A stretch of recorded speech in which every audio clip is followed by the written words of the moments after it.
Good morning, and welcome to the Janus Symposium for the Sport and Exercise Psychology area. My name is Maureen Weiss. I'm at the University of Minnesota, and most recently have served as NASPA's past president's liaison. I also, for this conference, chaired the Sport and Exercise Psychology Historical Committee. And at this time, I would actually like to acknowledge the members of the committee who contributed to the structure and knowledge and questions for this symposium and also the opening night historical.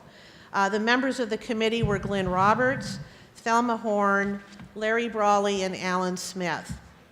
Our committee opted for a panel format for this symposium in an effort to glean as many perspectives about the past decade and a vision for the future as possible.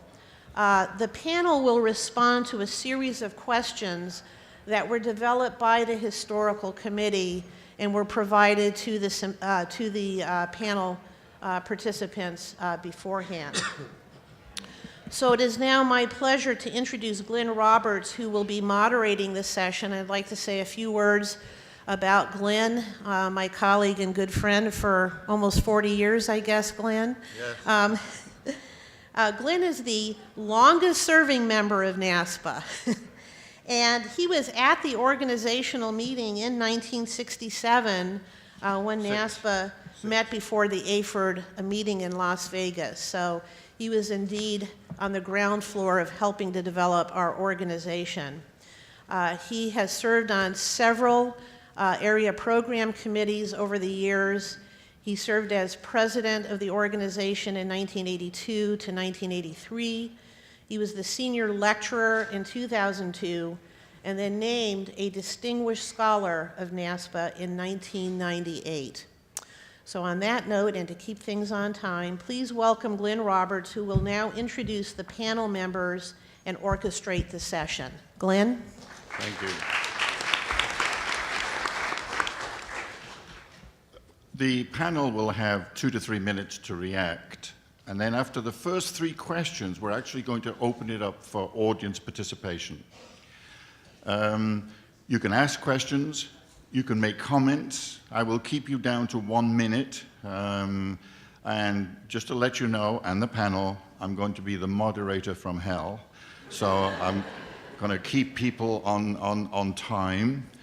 Now, these are very distinguished panel members here, and Mo gave me 2 minutes to introduce them, and of course there's no way I can do that. So actually, if you want to know about these people, I think you should Google them. I'll just introduce them. First of all, Al Smith, professor and chairperson of the Department of Kinesiology at Michigan State University, widely known for his research on peer relationships and motivational processes, a past president of NASPA, and he has published extensively in many outlets. Kathleen Martin Guinness, she is a distinguished university scholar and professor at the University of British Columbia in the School of Health and Exercise Sciences, and the founding director of the Spinal Cord, if I can say it right, Spinal Cord Injury Action Canada.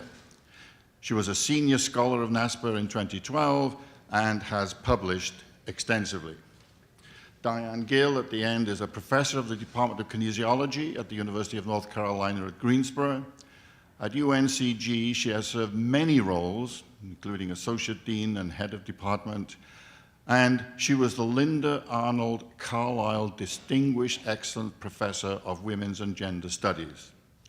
She's a former president of Division 47 of the APA and NASPA. Her research emphasizes social psychology and physical activity, and she's also a distinguished scholar of NASPA. Mark Eyes is a professor of the Departments of Kinesiology, Physical Education, and Psychology at Wilfrid Laurier University. His current research interests include role acceptance in sport teams, cohesion, and social influences in an exercise environment. He has published extensively, and I'm looking forward to the panel discussion. Question number 1.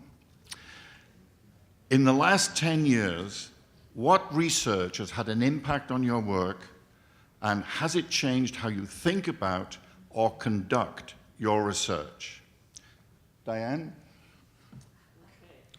I put on my glasses and read because I told Glenn I had more to say about this one, but he will cut me off, so go kind of quickly here. First of all, how has my research been affected? Well, my research is a lot different than it was when I started when I went to Allerton in '73. I've got more than enough refereed publications that no one reads. I don't need any more of those. My research emphasis is really on what I call more integrative scholarship, bringing things together, making them meaningful for different audiences, and particularly for non-research audiences, professionals as well. So the kind of research that influences me is the kind that I can use to do that. It's the kind of things that I see and I say, I got to pass that on to so-and-so, or, oh, I have to mark this down. It's going to go in my next chapter or book, something like that. But it's often not the research that I'm seeing in some of our best journals, which are always well done, good questions, methodologically strong, sophisticated statistics, come up with conclusions, research directions. They often lead you to the next study. Sometimes they have a line for something like, and this has implications for ... but there really are no obvious direct implications or guidance on how the work would go there. The work that really has an impact to me is what has what I call real impact in real situations, and that's often the more translational research, or the research, particularly the research I like is community engaged, really engages with the community. I see that as much more promising and impactful. It's often evidence-based, but the focus is on the problem, the interest, physical activity promotion, for example, as one, but real attention to the context, and especially the social context, which I think we've forgotten in a lot of our research. Give you an example. Got time for an example? Still haven't come up with my 3 minutes. Ooh, this is faster than I thought. Well, there's several examples. Some of Kathleen's work will fit in very well with that. But I was just reading some. Bess Marcus, as you know, has done a lot of work on physical activity promotion, several different projects and so forth, and with colleagues. One, for example, program is the STRIDE program, which has been taken to a lot of different communities. But the point I want to make here is one recent one I saw was done with Somali women, largely immigrants in the US. They've done several. They've done with African American women, Latino women, different communities, different areas. But the key thing there, and they talked about how they adapted the research, and the way they do that, or the way anyone would do that, is first you look at the context. What is the context? What's going on here? Before you even figure out what you're going to do or how you're going to put the thing in. And there's a lot, as you can imagine, a lot of differences in how you deliver the work, what the content is, how you operate the programs, those type of things. Yep, happening up. Then you do the study, and then you're always adapting more. But in the end, so again, it's adapting. The focus is on the context, the participants, and often they're giving up all the typical controls and things. So, real impact research. Thank you, Mark? Yep. I'll be real short. Sure, thanks. I do want to start actually by just relaying a story from last night. I had an interesting conversation with Jean Coté, and I was relaying we had to answer this question, and he said, I think you could probably summarize your greatest influences in 2 words, and those 2 words are Jean Coté. So I'll agree with that and continue on from there. I will say, I think, if I look and think about the last 10 years of research, my feelings fall in line with what Larry Brawley talked about on Sunday night in the historical overview, and that there's just been a huge diversification with respect to topics, with respect to the populations that we're studying. And so for me, it's really difficult to isolate sort of 1 or 2 influences, but I do have some broad reflections, I guess.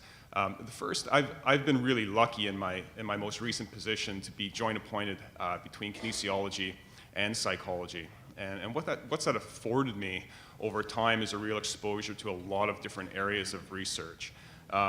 So I've had a front row seat to listen to some of the issues in social psychology, as well as different methodologies, different ways of thinking in terms of design, and that's been really beneficial. Certainly, social psychology is dealing with other issues with respect to replication, the replication crisis that they're experiencing. I don't know if we've had much of a conversation about that, and other pieces with respect to questionable research practices. So I think there's, in addition to topics and populations, also about the whole research process. I've also had the opportunity to be involved with people from other departments like biology and organizational psychology, and that's exposed me to other theories that's been really beneficial. Evolutionary psychology, behavioral economics really changed my approach to and thinking about behavior. The other major changes I think that I've seen over the last 10 years are in respect to methodology, and certainly we've seen a big explosion with respect to more complex modeling, multi-level modeling, and structural equation modeling, what have you. So those are changing the way I think we're educating graduate students as well. And the other big piece I think that that's grown over the last 10 years is qualitative research. And there's certainly been an explosion in the types of qualitative research that's going on, and thinking a little bit about some of the philosophical underpinnings of that, of which I think we still need a few discussions on how to approach qualitative research overall. Thank you. Kathleen? Thank you. So I've recently hit that career milestone where I'm truly mid-career. I can't deny it and sort of cling to my youth. But that gives you the opportunity, I think, to think about where you've been, what you might have wanted to do differently, and how you might change it in the future. And so over the past probably 5 to 10 years, I've probably devoted more time to trying to develop some qualitative research skills. I think that's something I truly overlooked early on in my career, were qualitative methods. And I've been fortunate to collaborate with some excellent colleagues, Brett Smith in particular, on learning qualitative methods. I'll never be a qualitative researcher, but moving forward, if I can instill in my students an appreciation for qualitative, or at the minimum mixed methods, that's work that has had an impact, and I see that having an impact moving forward. And I actually hope it's something that as a field we start to embrace more as well, a mixed methods approach to doing things. So much of my research focuses on physical activity promotion, the psychosocial aspects of physical activity, particularly in people with disabilities and especially people with spinal cord injury. And over the past 10 years, I'd say work in rehabilitation science and more recently implementation science has had a big impact on what I do. Rehab science has given me a whole person perspective on physical activity and where it fits in a person's life. My dad used to always say, give a kid a hammer and everything looks like a nail. And I think, early on, you have these tools for changing physical activity, and that's all you think about, change activity. But working with doctors of physical medicine, rehab scientists, OTs, PTs, knowing that literature has given me a perspective that physical activity is just one piece of a person's life. And with the populations I work with, we're talking about sometimes very complex lives, and we need to think about how physical activity fits in with employment, vocational retraining, daily care. And that, I think, has given me a greater insight on how to promote activity more effectively, but also how to think about the person in a more fulsome way. From an implementation science perspective, this is an emerging field, and I think some of us kind of roll our eyes at when we start reading that literature, like, oh, they just discovered the TPB, and it can be used for behavior change. But so there's a little bit of frustrations as we see that area develop, but I think on the plus side, what implementation scientists are going to give us is a much greater appreciation and recognition of the need for how we document our interventions, that we can't just say, we met with participants and discussed physical activity. Implementation scientists are forcing us to document in detail what we're discussing, how we're delivering our interventions, and I think in turn that's going to lead to better interventions, better design interventions, as these are the groups of people who are keying in on what the effective ingredients are of physical activity interventions. And until we do a better job of documenting those and testing them and implementing them, we're not going to have a full handle on the extent to which our interventions have the possibility of making a difference. So that's a literature that I also look forward to using more, but also watching it grow and develop. Right on time. Al? Okay, tough acts to follow. I would agree that there's quite a range of methods now, quite a range of literatures that impact us, and I think in positive ways. Myself, the research that's impacted my work falls in the areas of interpersonal relationships or relationship science, positive youth development, moral disengagement in sport and exercise, and cognitive function. And those seem like disparate areas to some, but they come together, and I think later when we talk about team science a bit, you'll see probably why I'm drawing from those areas. But considering them together, beyond them affecting our lab's work in terms of range of methods, it also, I think, challenges us to tackle complexity. So what we've been trying to do is get at the interactions among the different elements of our systems, our ecological systems, if you will, right? And try to get to those interactions in meaningful ways that advance knowledge. When we look at, for example, in the interpersonal relationships area, there's a nice chapter by Rubin et al. That's been revised a few times that talks about, in the context of looking at peer relationships, that we need to understand, of course, these relationships from the perspective of the individual, but also we have to understand interactions among individuals. So one thing we need to do is not only understand the nodes in a network, but also the links between those nodes, right? So that's one area of action. We also need to understand then, if we're thinking about a network, we need to understand groups, and then we need to understand those over historical context or time. And so that's where there's quite a bit of challenge.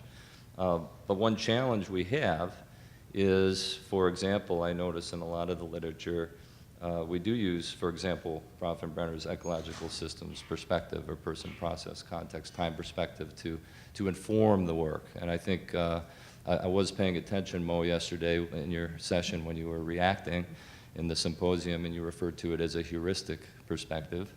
And in fact, we do tend to use it more as a heuristic perspective rather than a testable perspective, and one where we actually get at that action. So we need to tackle those questions. We've tried to do it by doing things like coming up with ideas about what happens if, say, a child has parents that are wonderfully supportive and peers that aren't. What happens then? Right? We can't look at those in parallel because there's an interaction between those systems. So I think that's where there's some exciting future in our field. I know people are tackling that a bit.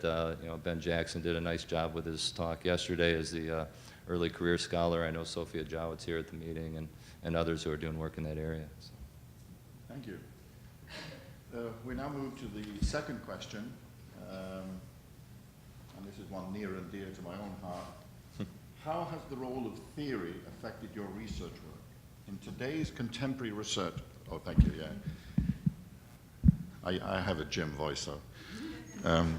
In today's contemporary research and funding environment of translatable research, the use of theory should be a realistic mandate for the next 5 to 10 years of conducting research in sport and exercise psychology. Do you agree or not? Al? Sure, yeah, I agree. That's the mic. The first part is how has the role of theory affected my own work? In my case, I draw from theory on motivation, human development, and interpersonal relationships to shape my work, and where it shapes it mostly is in terms of hypothesis formation. There's, in my view, and this of course came up in some of the talks this week, including Larry's, it really would be necessary in this funding climate to use theory to guide our work. It's theory that's practical, right? There's nothing so practical as a good theory, right? That we know well. And theory building and testing orients us to think systematically and to execute lines of research, which moves us forward. And that's, I think, always compelling to funders and certainly other scientists who often are on the panels that evaluate those proposals. So I think theory absolutely has a place. As a caution, I don't think we should interpret such a quote-unquote mandate to require cult-like allegiance to a particular theoretical perspective, and that sometimes happens. And we sometimes fall into the circumstance where we might hold religious litmus tests to how a theory is used or applied. And we do things like then look to the measures instead of the theory itself when we have empirical data that doesn't fit. We have to guard against that and use theory, not support theory necessarily, but use theory and focus specifically on testing it and building it. I think that's where we want to go over the next 10 years. So perhaps that's a passionate way of saying we should be a bit more dispassionate about theory, but we should absolutely be using theory. Thank you. Diane? Okay. Ditto to a lot of what Al said, and my favorite quote's Lewin's quote, "There's nothing so practical as a good theory," and I'll take the angle of, rather than talking about testing it, it's also the thing about translatable research within that question, and I guess the point, I'll kind of go back to my first answer.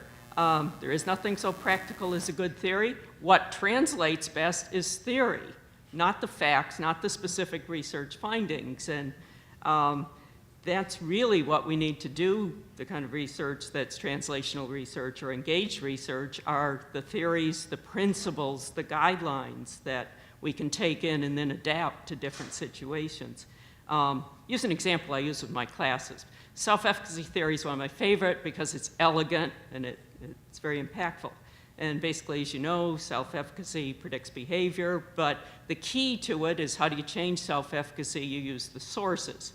And if you know that, and if you know that the strongest source is mastery experience, then when you go into your physical education class, your rehab setting, what you know is that I need to try to set up a mastery experience. How you do it is going to depend on a lot of things in there, but if you know the underlying principle, the theory, then you can put it into practice. So, as well as guiding research and testing research, it's probably the most practical, translatable thing that we can get. So, next. Kathleen? Sure. So I trained with Larry Brawley, so I was well trained that theory had to be at the foundation of everything that we do, and I think that's actually served me very well in the work that I do.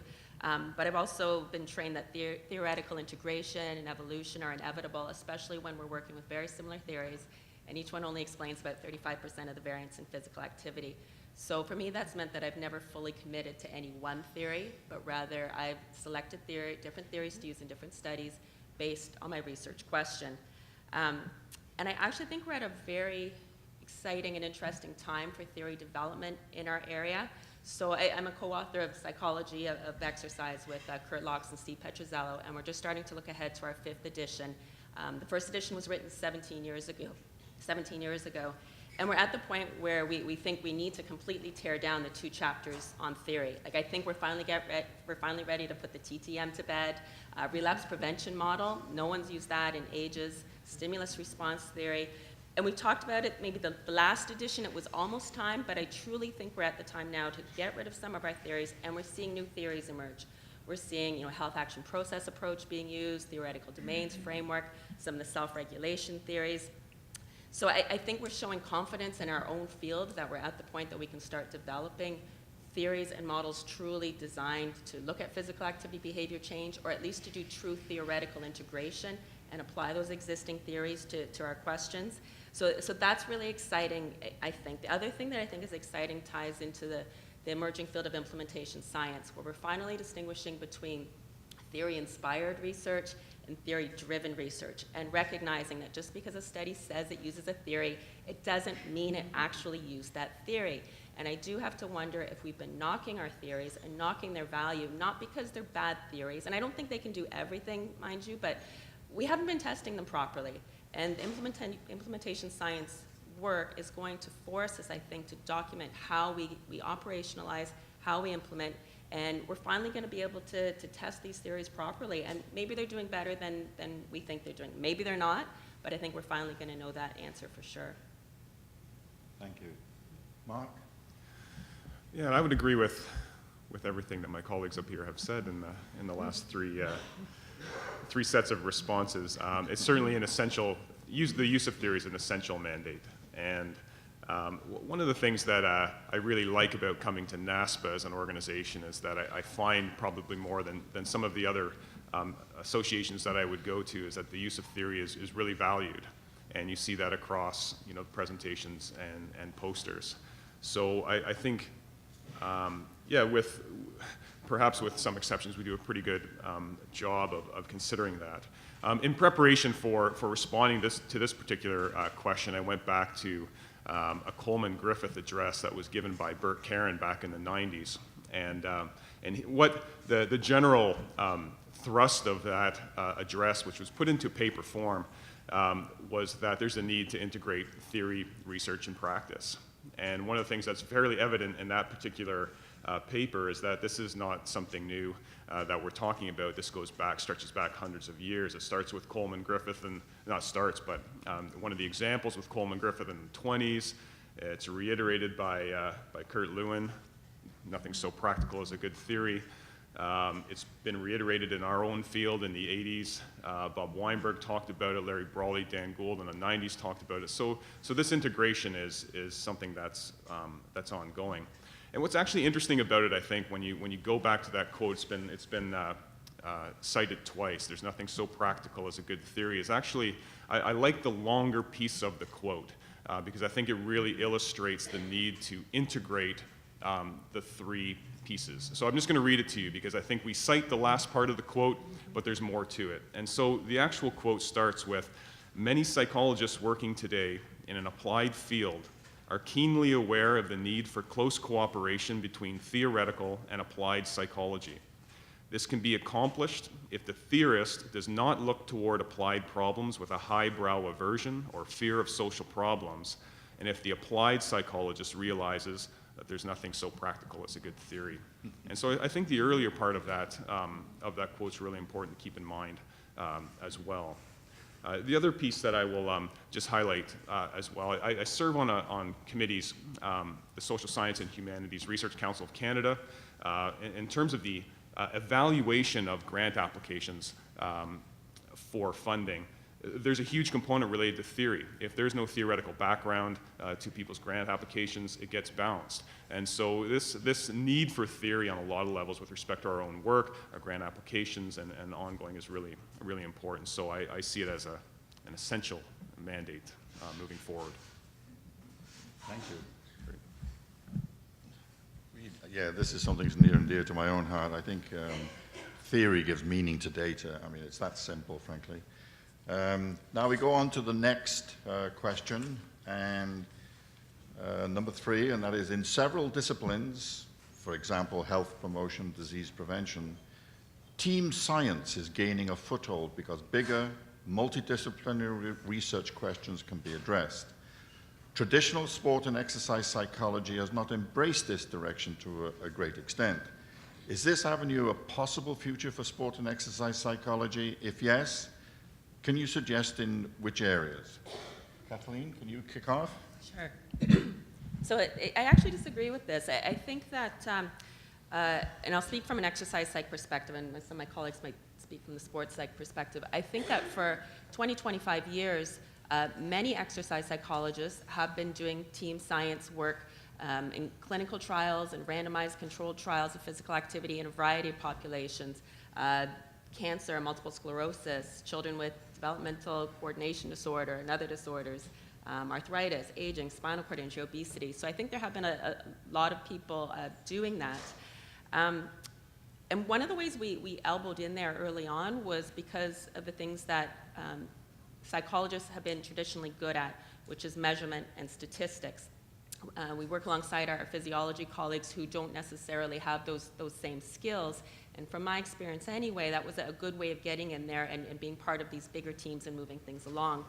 But I do worry that we're at a point where our students are not getting the same opportunities to be trained in measurement and statistics, at least to the extent that perhaps my generation was. And it's something that I've talked to my students about. I think if you bring certain unique skills to a team science approach, that gives you a stronger foothold in there, and it gives you more opportunities. And I do even wonder if perhaps that's an area where NASPA could show some leadership in providing 20-hour workshops prior to NASPA on how to use certain types of statistical software or certain measurement approaches, for example, because it is something I am very much concerned about, that we're not going to continue to have that edge. I think team science is the future for some funding things that we'll get into in subsequent questions, but we absolutely need to make sure that our students and our membership are maintaining their skills in order to maintain that foothold and those opportunities using a team science approach. Thank you. Mark? Sure, follow up. I think I agree with Kathleen. There's certainly not an absence of team science going on in sport and exercise psychology. The way I look at it is that there are levels of team science. If you look across, again, this week in terms of people's projects, I mean, there's a lot of collaborative efforts going on. And while the question does speak to probably the larger collaborations, the big multidisciplinary groups, I think team science does occur at a variety of different levels in terms of the dyads and the smaller collaborations that you see, as well as these larger scope projects. But I do think there are some pretty big examples of this going on.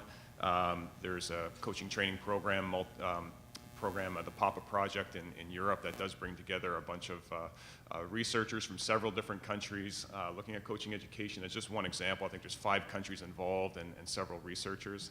I just got out of a session this morning. Nick Myers talked about his collaborations for the Fund for Wellbeing project. That brought together a lot of different people with differing expertise. So I think those things are there if you seek them out in terms of examples, and I think they're really beneficial ways to get complex questions answered.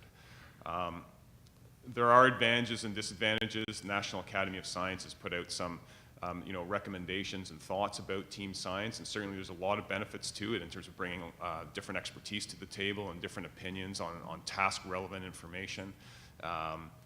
There's a lot of advantages now that we can use in terms of actually conducting it. There's a lot of technological advances in terms of communicating, but there's lots of disadvantages with team science as well to overcome in terms of cooperation and coordination amongst the group, who gets credit and authorship and access to data and those sorts of things. So I think there are lots of challenges with those big groups as well in terms of navigating the processes. But it's certainly out there in beneficial ways to get at complex questions. Thank you. And Diane? Okay. I don't really have too much to add. I think both my colleagues here covered the issues pretty well.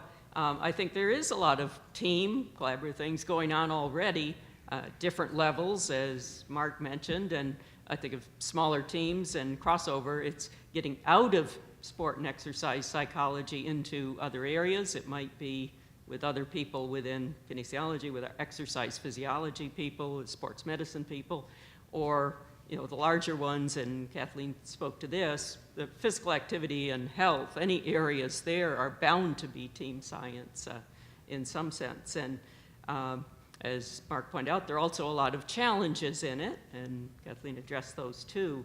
And as well as those challenges, I think when we're thinking about team science, we're always thinking about the big funded teams, funded projects. It's a little bit hard for the students, the graduate students and junior scholars, to really be ready to do that or to get the experience in it. So I think, as the field is going that way, or that's the way to get funding, we need to think about how we're preparing the graduate students in the next generations to work in that kind of environment. Thank you. Al? Hard to add to those 3 responses, but I also had the same reaction when I read the question, that I think there is team science going on, and there's great examples of it, and many of those were shared. My own experience with that has been wonderful. I've had occasion to collaborate with a colleague from when I was at Purdue University, and we've continued our collaboration in the area of physical activity as a way to address symptoms and impairments of ADHD. And as we started exploring the literature in the respective areas, we put our expertise together, hers in clinical psych, mine in sport and exercise psychology, but then it was evident that we'd need some help in the area of motor control, so we brought Howie Zelaznik on board, who I think is here today. We had pedagogy expertise, biobehavioral psych expertise, and ended up there neuroscience, physical activity assessment, and data analytic expertise as well. So obviously it resulted in quite a team. And I think certainly kinesiology units, when they're thoughtfully constructed, lend themselves to this type of work, really. And absolutely we can and should be a part of team science. I happened to be in a beachside chat yesterday, and it was not related to science, it was related to going into administration. Don't shoot me, and please allow me to be on the panel still. But Dan Weeks made a nice comment. He noted that we, in kinesiology and then psychology being the other unit on campuses, are best and uniquely positioned to exploit a breadth of expertise. In our cases, we go from lab bench to park bench. So what that means is that we're particularly effective translators. And so not only do we bring our home expertise from sport and exercise psychology, but actually we can speak a lot of languages. We don't give ourselves credit for that. That makes us very effective in team science. So that's something to consider. As an additional note, while we should pursue team science, this doesn't mean that we should give up our core identity or our traditional work and our space here to geek out on the sport and exercise psychology science, right? And of course, the reason for that is we need to retain that identity and unique knowledge base so we have something to bring to the table, to the team science. If we lose ourselves in the team science, eventually we won't be viewed as valuable. So we really need to have both going on. So. Good, thank you. Yeah, I'm a convert to team science because I got involved in a very large project in Europe as well called Eurofit, and there's 24 of us, and they bring such a series of competencies to their research. So I've become a real convert to team science. Now then, we've reached that stage of the proceedings where the audience can actually make comments or ask questions on any of the 3 questions that we've actually just addressed. If anybody would like to make a comment or a question or criticism, yes, Tara? Is there a microphone? Oh, yes, there is. Tara? It's over my head. Great discussion. Thank you very much.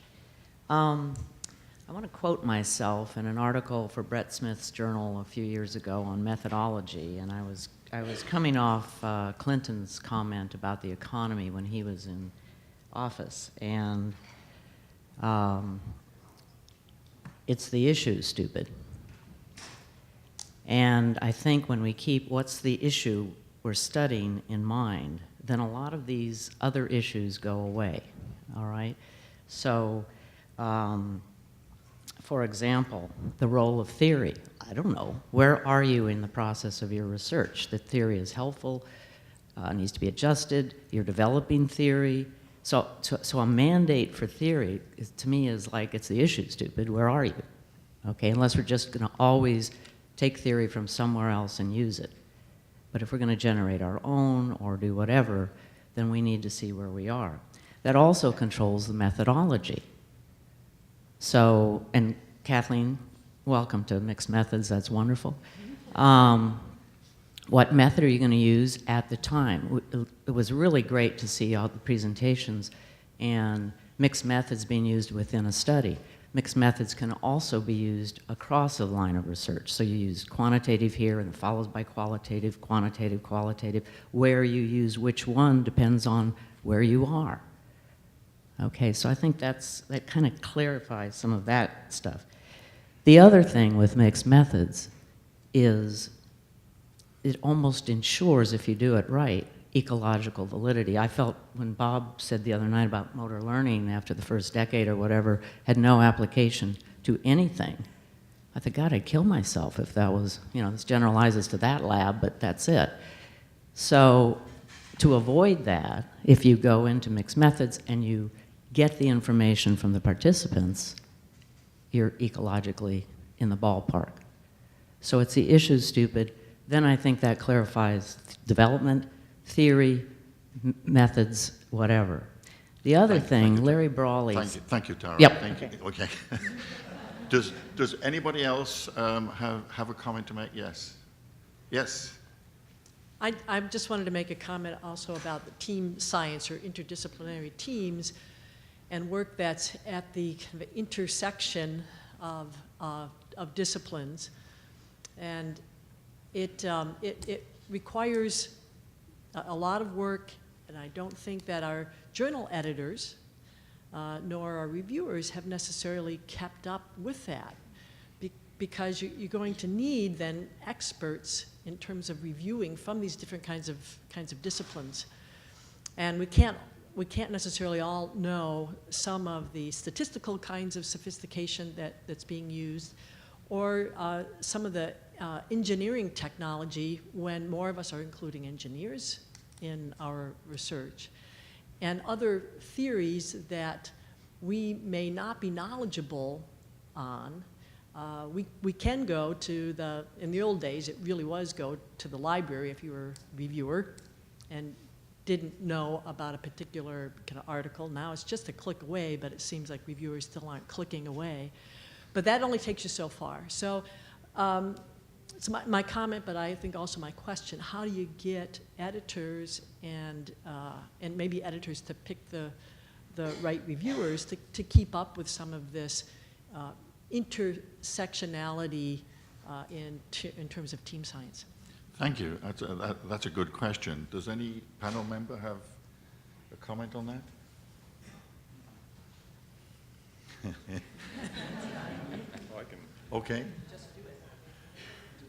I guess my short response to that is I understand that frustration. When I served as an associate editor at PSE, it was a big challenge for methods or analyses that were a little bit more complex, and then to find individuals who are, capable and then, frankly, willing to review. It's a real challenge to find people, just generally speaking, and then to find good people who have that kind of background. I think the journals have built in some options in terms of people recommending reviewers, so that's fraught with problems as well in terms of who people are recommending, and that's certainly come into the public sphere a bit more in terms of that process. So yeah, I think it's not much of an answer, but it's certainly just a recognition of that problem, challenge. And do you have a comment or a question? Very quick. Okay. So just a comment actually on the role of theory from a historical perspective.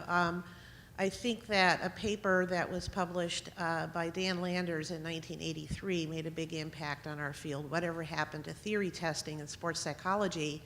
And I'm not sure how many people know that Bob Christina actually wrote a companion paper titled Whatever Happened to Applied Research in Motor Learning. I think they conceived this on their runs. But I think Dan Landers' paper had a major impact, and I just wanted to, Larry Brawley and I have talked about this. Dan referred to a paper by Marvin Dunnett, a psychologist in that paper, who cautioned us about being overcommitted to any one particular theory and called it the pets we keep, our menagerie of pets. And I just thought I would bring that in historical perspective, that I think that paper should be read by all our students, even in the Bob Christina paper, and for us to be cautious about overcommitting to one theory. Thank you. I'm going to stop it there, move on to the fourth question, but after each question, people will be able to come up and make comments or ask questions. The fourth question is, funding research and trainees is more challenging than in previous decades. NASPA researchers have usually sought traditional funding sources, but present funding calls for new, novel, and translatable research that is changing this landscape. What funding directions do you see yourself and colleagues taking in the future, and how will this affect the direction of current research? Mark, put you on the spot first. Sure. What's that? Sal had a chance to go first. Yes. Yes, he has. Yes, he has. I'm keeping record here, Diane. I was actually hoping to go last because I'm not sure I have a great answer for this one, because it's very challenging. I can speak to this from a Canadian perspective in terms of our funding councils, but and also from my background, which was very sport oriented. I think it has been challenging in recent years in terms of trying to get funding for sport-oriented projects that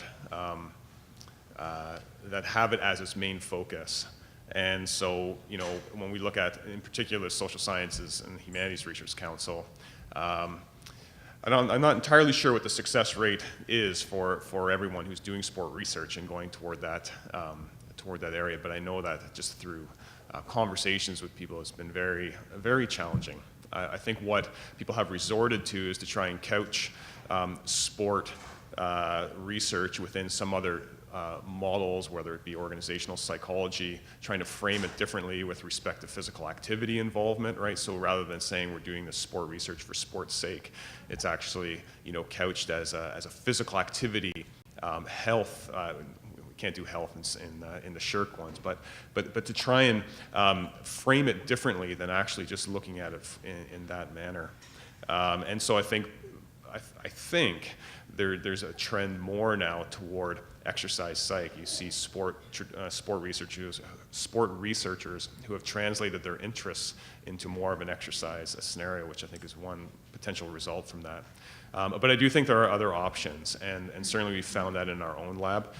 We've started to connect with organizations, for instance. So there are organizations who have been willing to fund us to bring some of our knowledge from sport research into organizations. So my research pertains to groups, and a lot of what we do is relevant to you know, out in the community. So it is kind of a translatable type of thing, and there are companies and organizations willing to fund and help out with research and fund trainees as well. The other thing that's big right now, at least in our institution, I think across Canada, is the university industry alliances. And so again, it's trying to make those connections outside of the traditional funding sources that link industry with university researchers, and to try and, again, help fund really important projects that might be beneficial for those industry partners. So that's just a different take on, rather than going to try councils or national type of funding councils. Thank you. Diane? It is. Okay. I really do not have a lot to say about this. My colleagues can speak better. I have a fairly limited funding record, and when I started out, nobody had funding, and I do cheap research, so, you know, I'm not the best. So, but I guess what I would speak to is as perspective of a very senior scholar watching junior scholars and beginning scholars striving to get funding, because that is the name of the game, especially in the major universities, that I guess my advice would be, yes, you have to go after funding. The more information you can get about it, the better. But the research has to come first. I've had some people make the mistake of coming in and they start applying for every grant they can, and they never get their research off the ground. So I guess my advice would be, sure, you've got your research started, do the pilot research. Nowadays, if you know that's your route, go into a postdoc before you go into positions, work with people who are on funded projects, go for smaller internal kind of funding agencies, any way you can get, you know, something that gives you a little bit of a record there. Don't be afraid to collaborate with the senior scholars. You may do all the work for it, but you get your name on a grant. And I actually had, from a psychology colleague who was very well funded, she said that's how she got started. She did all the work, but it was somebody else was the primary investigator, but that got her going. So sometime, you know, any strategy that you can get. So. Thank you. Al? And I was just commenting to Kathleen that, Diane, you don't do cheap research. You do very rich and wonderful research that happens to not cost very much money. It's very cost-effective. It's cost-effective research. So I'm not sure I'd have much to add to what Mark and Diane had to say.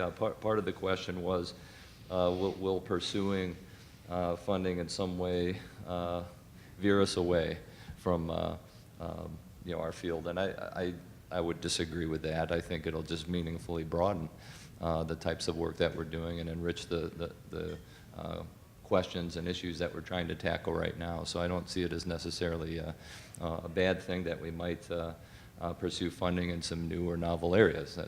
That's okay. I think we covered some of this territory in the team science response. If I had a recommendation, I think one way to approach the team science is that we become enlisted for some special methodological knowledge we have. And I suppose if we were to kind of tackle the funding challenge in that way, we might lose ourselves a bit. We need to continue to stick to conceptual questions of importance to us. Some directions that might be promising, I see some promise in the area of life skills through sport, even though it's traditionally a challenging area to get funded in the U.S. I know that one of my colleagues at MSU, Leps Milete, has shown some success in the global context of looking at sport as a context for teaching, for example, entrepreneurship skills in communities where there's high unemployment. All right, this is fundable work, and he's having success tackling that challenge. So I also think there'll be some interest in, of course, mechanistic or more mechanistic understanding of how physical activity impacts cognitive function. That's been a very hot area, and we're trying to look at those mechanisms, and as a kind of an applied end, I think we're very interested in how we might optimize the way physical activity is applied, say, across a school day, if we want to address both typically developing children, but also other special populations like those with ADHD. So I think there's a lot of very interesting directions, and they don't veer us off course. They just help enrich what we're working on. Thank you. Kathleen? So I'm also aware that some things that I'm going to mention might be Canadian-centric, but I think we're moving to an environment where more funding will be coming from foundations and private donors. I'm seeing a move towards that in my own lab and some of my colleagues. I know there's negatives to that there's a risk of what that means if the private sector starts dictating or identifying the research we should be doing. But I think there are more pluses. What I'm seeing is that there's more community-engaged research. I now say that my best research questions now come from the community. So for example, we're seeing in the spinal cord injury community that as more foundation money is becoming available, the spinal cord injury community wants to have a voice in how those research dollars are spent. So they're coming to the table and they're helping us inform our research questions and our research projects. So I actually see that as being very positive, and it echoes what Dr. Scanlon was saying about making sure that the research does have external validity and does have meaning. For the Canadians, I want to follow up on something that Mark said. My tax will now match between $7,500 and $35,000 of private money or not-for-profit sector money for your students. And that's a cash cow. They can't give away enough of that money. So it sounds a little daunting, the private sector piece. You've all seen the emails. We get them every week. But do think about it, and I'd be happy to give you some more information. In Canada, we're seeing greater emphasis on team science, partnership grants. I've written a couple of partnership grants. They're huge, they're daunting, but the opportunity to work with colleagues and to examine complex questions from a team perspective is tremendously rewarding, and I think that will also be something we'll see more of in the future as research funding organizations realize they get a bigger bang for their buck if they put us all together and force us to work together on one question rather than funding 10 different grants to look at it from 10 different perspectives. Mark also mentioned SSHRC. SSHRC will now fund health research. Some of the Canadians might not be aware of that. It was just announced, 3 or 4 weeks ago. They will fund health research from a psychosocial perspective. So those of us who've been calling exercise sport to get through SSHRC, we now no longer have to do that, and SSHRC funded at almost 40% in the last go-round. CIHR is still a disaster, it funded at around 8%, but I think for the Canadians, we've got some good news now that SSHRC is now a much more viable option, and we don't have the same struggles that we've had for the past 10 years when they wouldn't fund anything that was called physical activity or exercise. Thank you. Yeah, it's interesting. The EU Commission in Europe, when it funds research, it insists that you have a team concept. And in fact, it even says that you have to try to pull in countries from the Eastern Bloc and for the Southern Bloc. And so like this Eurofit, and Joan had to do the same thing with the PAPA project. With this Eurofit project we have Southern European countries, and obviously Norway in the north, So we have to, they require us to actually do team science to get funded. So it is a concept that is coming. Okay, now it's time for audience participation and comments. So, and actually, Mo told me I had to restrict comments to 1 minute, so I'll try and do that. Okay, first, and then. Question for the panel. I think this is an issue that transcends most of the questions, but how do you see Platt's 1964 strong inference in sport and exercise psychology? How can we use it? How can we use it as a heuristic to advance the field? Yeah, you know, the door, you're going to have to repeat it because the door opened and closed right at the key piece. Sorry. But Platt's 1964 strong inference. I was wondering how we can use that as a heuristic in our field to advance sport and exercise psychology. Well, you know, Platt, the interesting thing about the Platt article, which of course was huge and strong when I was in grad school in 66 to 69, and strong inferences you can only prove by disproving, and you know if you want to demonstrate something, you have to show that other things don't work. It's an interesting concept that actually we've moved away from. We typically now try to support theory and things like that. So that proving by disproving concept has taken a back seat lately. And if you have any good ideas of how we can reintroduce that, that might be a nice concept. Anybody else have any comments? I'm a fan. I tend to try to approach my work from at least that frame of reference. I don't necessarily do work that's experimental and trimming away the branches of the tree, but in all cases. But I definitely think it's an important advantage for us to use when we look at our work, as well as many other advantages to understanding human phenomena. So. Thank you. Actually, Dan Gould had his hand up. Dan, did you have a question or a comment? And then we'll come to you next. Very quickly, I think if you're not in an area where there's big money, sometimes you go to sporting agencies, foundations, other groups. But I think one skill we need, and I think sometimes the idea that I'm a research scientist and I'm just going to get funding for that, I may need to do a training grant because that's what they need. But I do that efficiently and I have a profit. And the profit, we fund a research study off it that they didn't really fund. So one of the things I'd recommend is people develop like business skills. And you need to be thinking you're running a small business. And a big mistake I see a lot of colleagues make is you go to one of these sporting agencies and you just have your interest in mind and you need to find out what their needs are and then look for matches and then decide, okay, I'm going to do something a little different, but I can make a profit off it and roll that funding into a theoretical study that I don't have money for. But I guess the big thing is faculty now are like CEOs of little corporations of yourself. And the days where you used to throw a staff member a bunch of receipts and say, figure it out, you need to know your cost. You're running a small business. So I think business skills, I guess I'd be interested in the panel, how important are business skills today? So I won't speak to the business skills of the dollars and cents, but Dan, you make a great point about partnership building skills, and I think I would really also echo that sentiment of not being afraid to kind of get outside your comfort zone. There's so many opportunities I wouldn't have now had I not listened to a partner saying, look, we need this, and me thinking, I'm not sure I can do that, but there's a bit of an intersection there, and it's grown into something more fulsome. I think good partnership building skills come down to good manners, to being able to listen, and just being willing to think and listen and kind of push your own boundaries to find common ground with people. And I think those are probably good business skills as well for my colleagues who work in organizational settings. But maybe someone else can speak to the dollars and cents side of that. Well, it helps to be able to add and subtract and know how much money.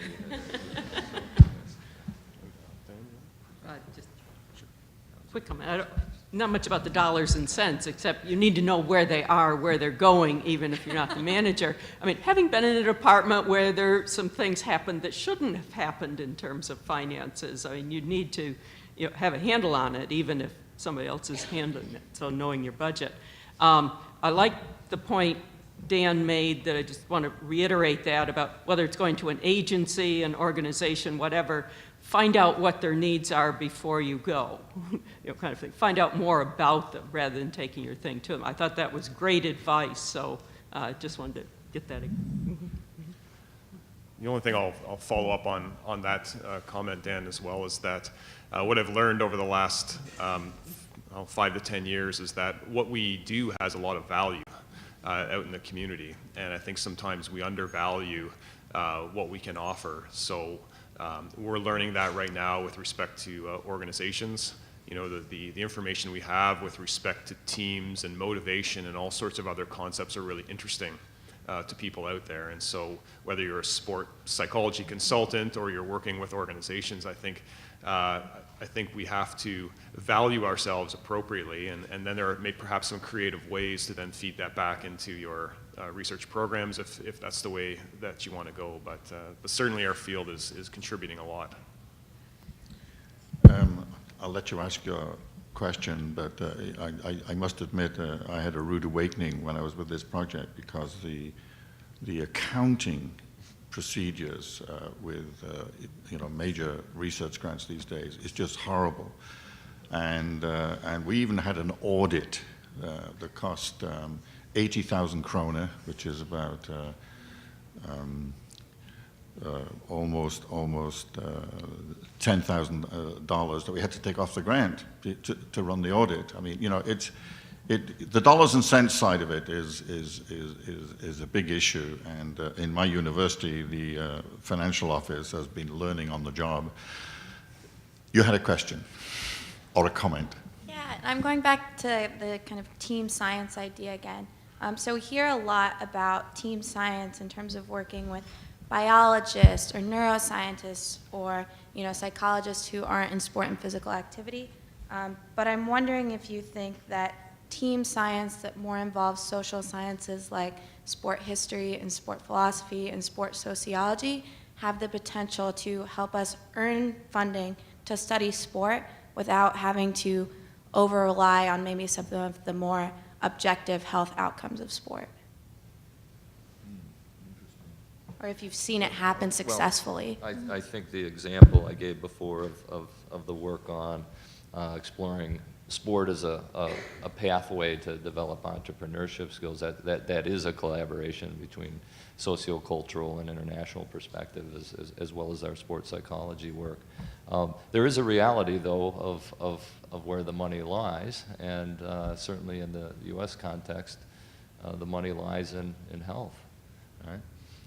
And so yes, I think we can leverage team science to address other types of issues and questions. Whether there's a lot of funding there or not for it, I don't know. Make the compelling case, and maybe someone will be attracted to funding it. But the pre-packaged funding opportunities that are out there obviously are more tilted. So. Let me just make one comment. Well, the sports sociologists, historians aren't getting a lot of money, so they probably won't help you there. But one thing I do think, and I'm not sure it's their issues, especially when we're talking about going into community engaged research, things in real context, sociocultural scholars could add a lot to that. There's a lot of attention for health disparities, inequities, social justice in programs, those kinds of things. So, people trained in those kind of areas can really add a lot in some different perspectives. They often know the methodologies for making connections in the community, things like that. So, connecting with them, if you're going to do something in a community, or particularly in a specific community, that those kind of people could help. If you're dealing with, and I'm thinking, the philosophy, history types, ethical kinds of issues or things that might come up that agencies might be, or the NCAA might be interested in, they could add some perspective on that. So I think, collaborating in those ways can help. Thanks. Thank you. Okay, we'll move on to, well, you can ask your question and move on to now to question number 5. And the question is, in past decades, a significant amount of research was dedicated to developing and validating measures for key constructs in sport and exercise psychology. Is there still, or should there be, a need for researchers to do more psychometric work in order to enhance our measurement systems? And I have, on my list, I have Diane going first. Okay. Okay, well, I've done some of the psychometric research, so I guess the simple answer is yes, we can never have enough information on the measures, and we need good, valid measures. But that's not enough. I would also say I'd like to see people take a more critical look at some of our measures and constructs and be sure, rather than grabbing the measure that's there that has some reliability, that we think carefully about what are the meanings behind the measure, what is really the issue, the construct, and is it relevant for the population in the context that we're going into. So I would much rather see somebody develop their own kind of measures, questions, even if they're not psychometrically sound, but it gets at what they want to get at, those types of things. I think I heard Kathleen use this quote, earlier in another context, when all you have is a hammer, everything looks like a nail. And we have a tendency to use the measures that are out there, even if that wasn't our primary question, but it's one we can do. So I guess that's, if I had anything else there. Yeah, and again, making sure things are relevant. So, who's next? Yeah, so short answer is absolutely. And this goes back to some of my earlier comments that when we talk about team science or new areas of research that we're drawing on, some of these intersection areas are just beginning to discover psychometrics and measurement. So again, I'll use rehab science as an example. Traditionally, psychometric analyses have been non-existent and measurement development has been horribly done. And they're starting to do more in that area, and that's good, but not all of it is being done particularly well. And I'm really proud of the fact that in sport and exercise psych, we have some true experts in measurement and psychometrics, several of which are in this room today. But once again, I do worry that perhaps because we're seeing a concerted group of experts growing that area, that maybe the rest of us are starting to let our game slide around understanding measurement, development, and psychometrics. And I think, just reiterate that I think we all need to ensure that our students are being trained on how to develop measures, how to evaluate the reliability and validity, and even to be able to run basic psychometric analyses. And in my day, an alpha reliability coefficient was enough. But I think we're at the point like we should all be able to run a CFA. I think that's sort of the level of basic psychometric understanding that we all need to have, and we'll certainly still continue to have our experts who take it to the next level. But I do think we need to make sure that we're maintaining, if not elevating, our game at a group level. Thank you. Al? Thanks. I'll be of a similar view. I think it's hard to argue no to this question because of the garbage in, garbage out principle. So our work's only as good as our assessment. We spend a lot of time blaming our measures for what we hope to see and can't see, so we must need work in this area. Right? So absolutely, I think we should invest in developing expertise here, not only in our students in sport and exercise psychology, but we should invest in people in our units that are on the cutting edge of psychometrics, so we have that expertise at hand. There are advances in the conceptual domain of psychometrics, and they're rapid. Because of that, we might not only want to take advantage of that expertise in the construct of new measures, but also evaluate what we have on the shelf. Because as Diane mentioned, a lot of times we fall to what's on the shelf, and it's there, it's handy. We presume it might work out for us, but maybe we need a reevaluation. I think the key moving forward in this area is that it's driven conceptually. We do want to guard against old wine in new bottles, and that sometimes happens in this area. We have a lot of constructs that look an awful lot alike, but have different names. So and no offense to people that work in the area, but I think, conscientiousness, mental toughness, resilience, grit, there's a lot of kind of overlap in those. And so to do this work well, we have to focus on the conceptual side as well as on the technical side, if you will. So we need to redouble our efforts to precisely define our constructs and also situate them. So that would be all I have. Yeah, I think. Mark? Sure, I would reiterate a lot of those comments. I think there is a need to think critically about what you use and when you use them. I think there are some opportunities to look at some of our measures and how they relate, in particular, to younger populations as well. And so you mentioned the Rubin, Bukowski, and Parker chapter, which is really informative in terms of thinking about, how kids are thinking about these things. And I think we tend to use sometimes questionnaires that develop for young adults or adults and push them downward into populations that perhaps they're not relevant for. And so there's some opportunity there. In terms of whether people are doing it, certainly over the course of the last couple of days, I've seen many presentations and posters that are actually looking at measurement issues, and that's very encouraging. It's encouraging for me because that is a lot of what I do in terms of looking at the measurement of cohesion and role ambiguity and role acceptance. So I'm really hoping that measurement continues to be and will be important for our field.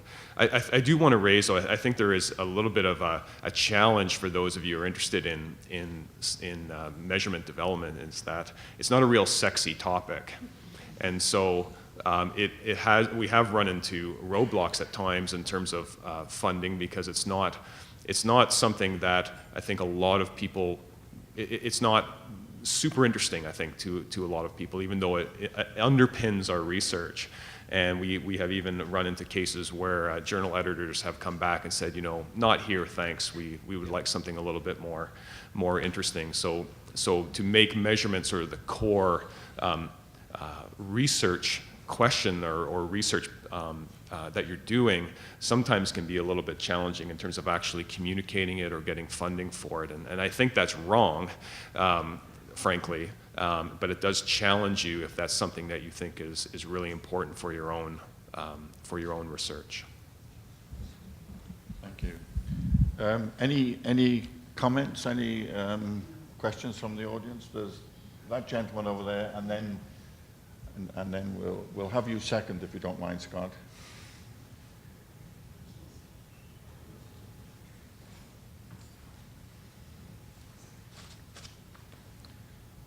Thank you very much. I do recall a few years ago, I think it was in Minneapolis, the NASPA conference, where you gave an overview of the youth research, and you asked the question, so what? And I think that is a fundamental question that I believe is key to pushing the frontiers of our research in sports and exercise psychology. For me, the so what question relates to even the issue of the psychometrics that we're in the instruments that we are doing, that we are using and underlying the research, the theories that we are developing in the field. So the question for me is, how do we recommit to the so what question from the point of view of how do we do the research especially with the underserved population? I think pushing the frontiers of our science is basically relates to the issues of being brave enough to go into, or bold enough to go into researching the under-researched populations, looking at some of the underserved populations and testing the theories with that, and also appreciating that much has been done in the research within the context that we know that we are familiar with. In particular, when you look at the subject populations of our research, which is predominantly certain Caucasian, Eurocentric, and the theories are actually normed on Eurocentric culture, and with very minimal venturing into the underserved populations, particularly within the United States, Canada, and if you go into Europe, you also have similar things. So there are huge opportunities of moving the research beyond what we know, what we are familiar with. In particular, when talking about, talking about partnerships and how do we get to build partnerships with other populations outside of what we know, what we are familiar with. So I think fundamentally is how do we get out of our comfort zone and push the frontiers of our science into some of those areas, including moving outside of Europe, the United States, North America, moving into Southeast Asia, Africa, and other contexts.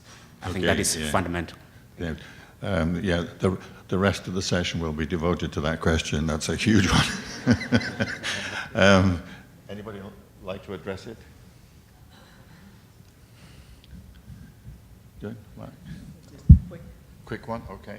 Quick comment.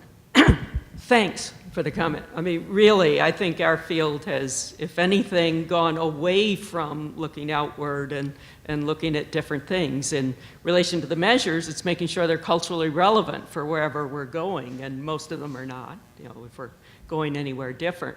But also that brings back to kind of one of my pet peeves. I think we've gone away from, the field started, part of NASPA started as social psychology and physical activity.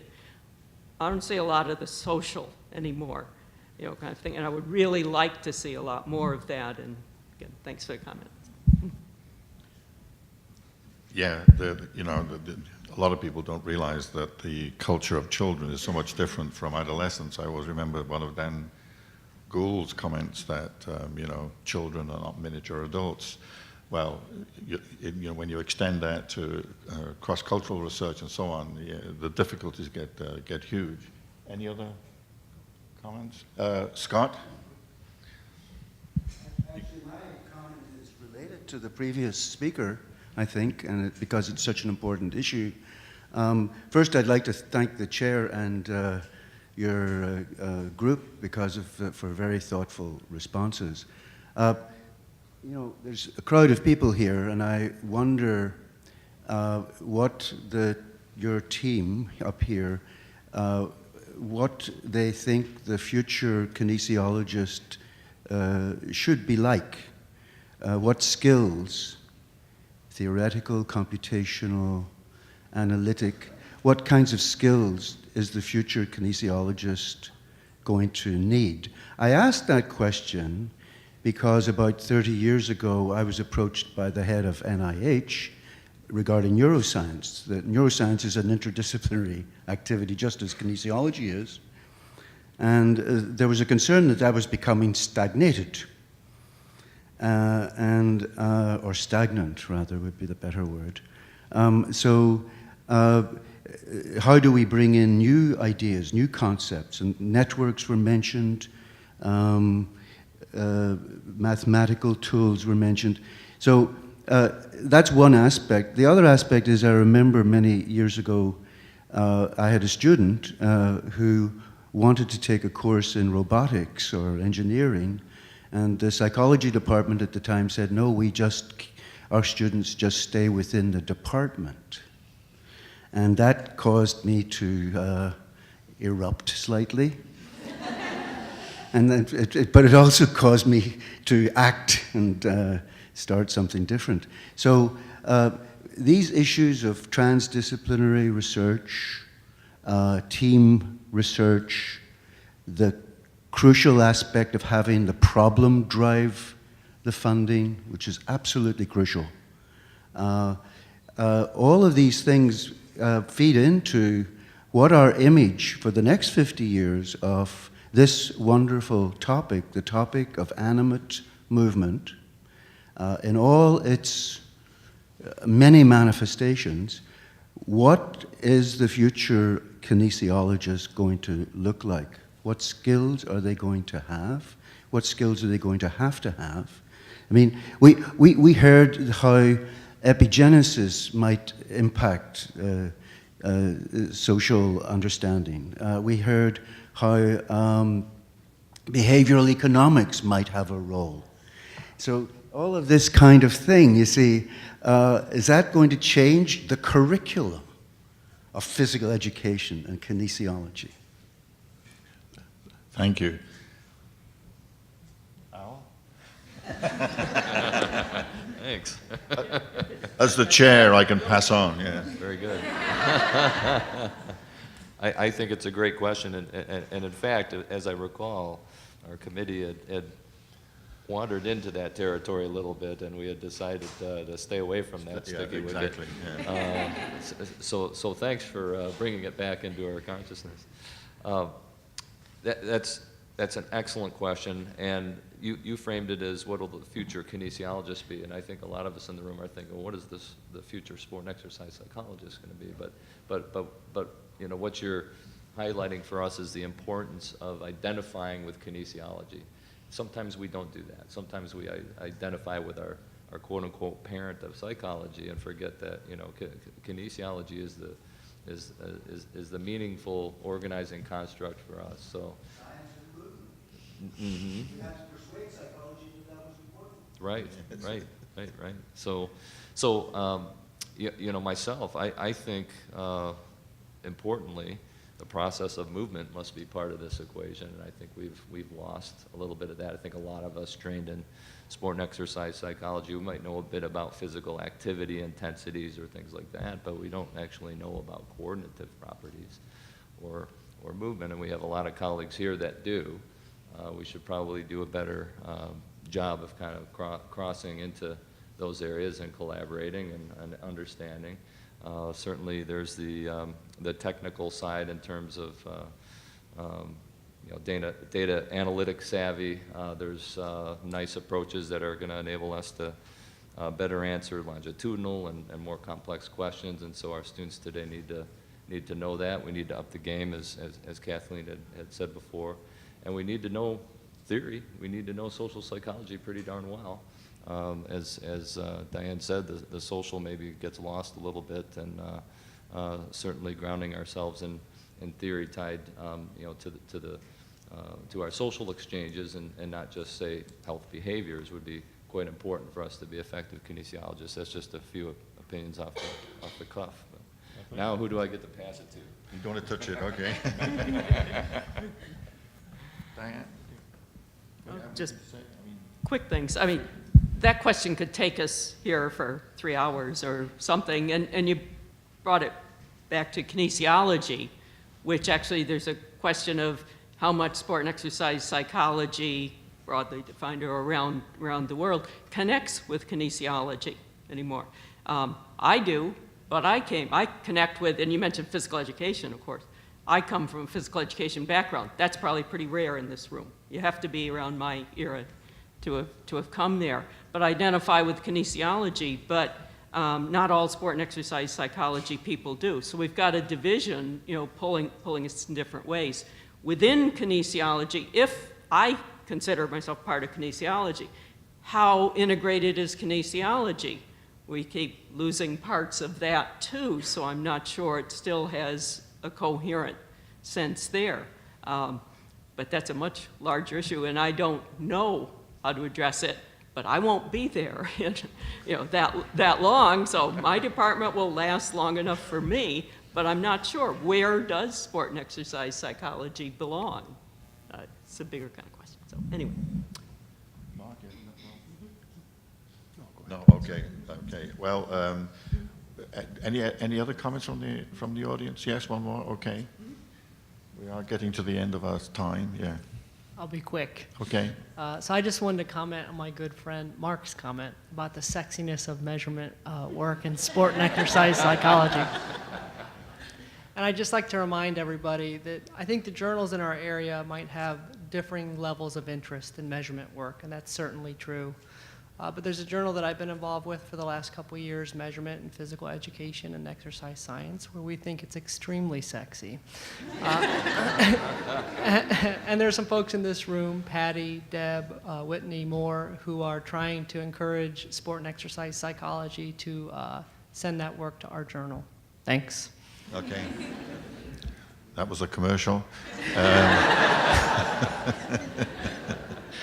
Okay, I'm going to ask the panel, we have about 7 minutes left, 5 minutes left. I'm going to ask the panel to very quickly address this question. It is, what recommendations do you have for beginning scholars and mid-career scholars who are facing tenure and promotion process? What indices would you recommend, and what do you think are the most valuable for indicating research or academic competence? I had Diane first on this list. Okay, I'll be very quick. Let's see, recommendations for getting started. Okay, beginning or mid-career scholars. Beginning kind of scholars, I don't know about indices, but if you're in a department, whatever your department head people, the people in power, the senior scholars, whatever they say is important, that's what you do. Really, I mean, find out what's important. You ought to know that before you go into a position. That was semi-serious there. But beginning scholars, as you're starting, I'll assume in a faculty position, make sure you're establishing your research and you're not a clone of your advisor, your mentor, whatever. That won't go very well. That's probably it. Be sure what you're setting out as your research agenda is doable. It's especially important when you're starting. You don't want to get up close to the tenure and, well, I'm still working out the details on it. So start with things that are doable, get those done. That's enough. Others will have more. Mid-career scholars. I really like how Kathleen started out, with her, I'm now mid-career scholar. Well, past that. But that's a time to rethink. You get your tenure, got your direction.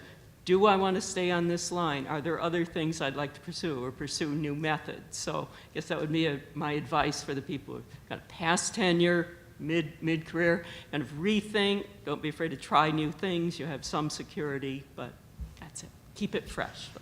Whoever's next. Sure. I think for the beginning scholars, I think the key message is that there are now lots of models for how to establish and develop your career, and I think that's particularly true for women. And I'm also acutely aware that I'm sitting up here and I get to say that to the next generation of women because of the women who came before me. So I haven't had the chance to say it, but Penny, Mo, Thelma, Tara, Joan, Deb, Diane, thank you. It's true for the men as well. There are lots of different ways to establish your career. So look around, find models, find alternative models. It's not just finish the PhD, get the postdoc, start. There's lots of different ways of doing those things and also building in family and building in a life. Look for those alternative models. For those facing T&P, I see a lot of people getting fussed about T&P who don't need to be. So I think as you're coming up towards tenure and promotion, sit down and have an honest conversation with your chair. Should I be fussed? And if the answer is no, you're doing everything fine, then don't be fussed. Carry on. If the answer is yes, you need to be fussed, I think as Diane said, find out exactly what you need to do and get yourself a mentor. Someone will help you stay on track and weed away the stuff you don't need to be doing and just focus on doing what it is you need to do to get past that next hurdle. Mark? Sure. Well, I'll keep my comments brief, but I think one of the things that has sustained me over time is collaboration. And so, in early years, mid years, where I guess I am right now, the collaborative activities have really been helpful, and not only just for the number of projects that you're involved with, but also just for moral support. And social support as you move through, a very complicated and challenging career. So that would be sort of my main suggestion. With respect to indices, I agree. I think you have to really dive deep to understand institution by institution what really counts. I've had a trajectory of being at a bigger institution and smaller institutions, and it varies widely. And so really getting an understanding of what's valued is important. I do think we traditionally go by sort of publications and the quality of those publications. I do think there are other activities that count as well. At least in my mind, I think, other indices that suggest that you are a valued evaluator of research. So for instance, if you were asked to participate as a peer reviewer, that means others are valuing your opinion. I think that for me demonstrates competence, or if you're going to serve on committees, funding committees, and those sorts of things, I think are really important activities that demonstrate scholarly competence. Maybe you can be a reviewer for the Sexy Measurement Journal. But yeah, I think those are other pieces that you can include as part of your scholarly competence. 1 minute now. Got it. All right, bullet round. So for beginning scholars, certainly seek mentors. I agree that's a very important thing to do. collaborate and pick those collaborators carefully relative to their own commitment to the work, and it should be a shared commitment, the quality orientation that they have, and also the degree to which they have a complementary skill set or not. That'll help you be more productive if you consider those things when you pick your collaborators.